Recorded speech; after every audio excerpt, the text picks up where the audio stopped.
આકાશવાણી ભુજ પ્રસ્તુત છે અખબારોની હેડલાઇન્સનો કાર્યક્રમ હેવર હેવર.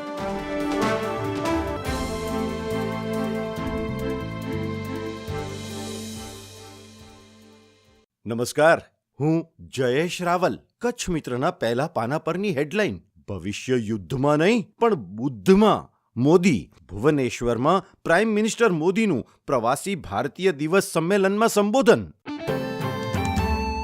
કચ્છ મિત્રના છેલ્લા પાનાની હેડલાઇન: ખનીજ સમૃદ્ધ વિસ્તારમાં લાગતી પવનચક્કીએ સર્જ્યા અનેક પ્રશ્ન.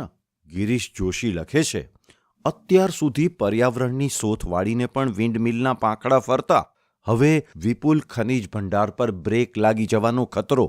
ખાણ ખનીજ વિભાગના અભિપ્રાયને અવગણીને ધરાર વડી કચેરી તરફથી એનઓસી આપી દેવાય છે. 2 વર્ષમાં 300 સ્થળે કાર્યરત. રેતી, માટી, કાંકરી સહિતની ખનીજ સંપત્તિ 100 મીટર આસપાસ કોઈ કાઢી નહીં શકે. કચ્છમાં 5000થી વધારે પવનચક્કી. અબડાસાના ધારાસભ્યએ પૂછ્યું, આવું શા માટે?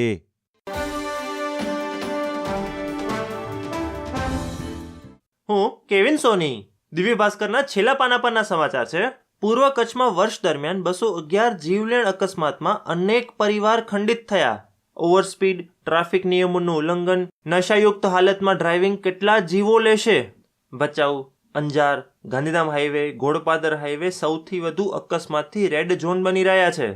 ભારે વાહનોથી અંજાર અને ગાંધીધામ અકસ્માત ઝોન. બીજા એક સમાચાર છે. કચ્છ 5.57 લાખ રાશન કાર્ડ સાથે રાજ્યમાં 7મા સ્થાને. જિલ્લામાં 23.50 લાખ રાશન કાર્ડ હેઠળના લાભાર્થી. દિવ્ય ભાસ્કરના ગાંધીધામ પેજ પર અન્ય એક સમાચાર છે. આદિપુરના 8થી વધુ વિસ્તારો 7 દિવસથી તરસ્યા. 35 મેગાલીટરની રોજિંદી જરૂરિયાત સામે 18 મેગાલીટર જ પાણી મળતા ફરી સમસ્યા ઊભી થઈ. શિયાળામાં આ હાલ તો ઉનાળામાં શું થશે?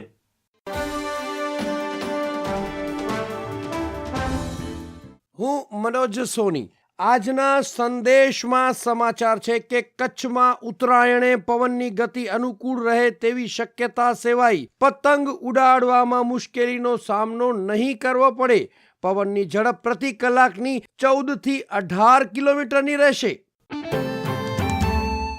અન્ય એક સમાચારમાં લાકડિયા પોલીસને પેટ્રોલિંગ વેળાએ બાતમી મળતા કાર્યવાહી કરવામાં આવી. સામખિયાળી મોરબી હાઈવે પર કારમાંથી રૂપિયા 3.17 લાખનો દારૂ જથ્થો ઝડપાયો.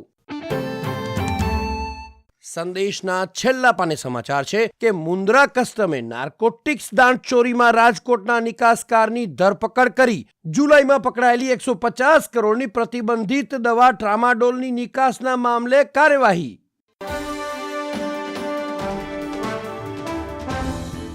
હું ચિત્રા ચૌધરી.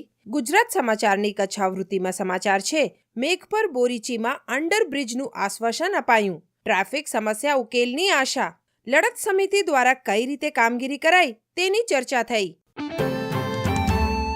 ગુજરાત સમાચારના અંદરના પાને હેડલાઇન છે, પશુ પક્ષીની સારવાર અને રક્ષા માટે આજથી 20મી સુધી કરુણા અભિયાન. 8 વર્ષમાં 97,000 પશુ પક્ષીઓને રેસ્ક્યુ કરી સારવાર અપાઈ છે. સવારે અને સાંજે પક્ષીઓ ખોરાક માટે વિચરતા હોવાથી શક્ય હોય તો આ સમયે પતંગ ન ચગાવવા અપીલ. અંદરના પાને વધુ એક હેડલાઇનમાં, બોર્ડ પરીક્ષામાં 300થી ઓછા વિદ્યાર્થી માટે પણ કેન્દ્ર ફાળવાશે. ગુજરાત બોર્ડ દ્વારા જોગવાઈ કરાઈ. પરીક્ષા સમિતિમાં 2 સભ્યોનો ઉમેરો. જોઈન્ટ ડિરેક્ટર અને ડેપ્યુટી ડિરેક્ટરનો અંતે સમાવેશ.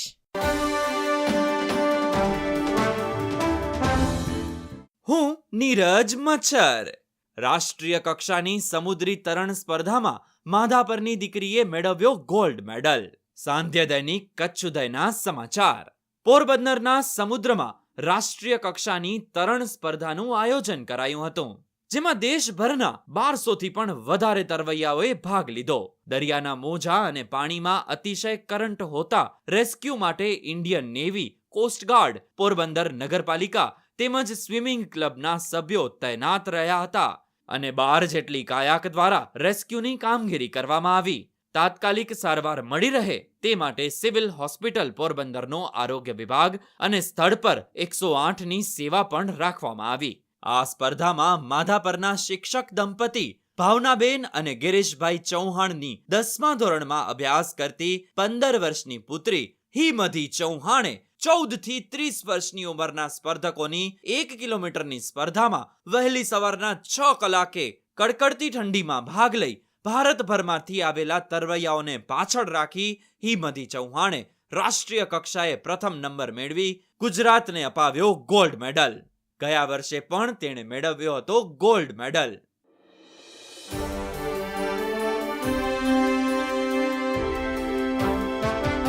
અખબારોની હેડલાઇન્સનો કાર્યક્રમ હેવર હેવર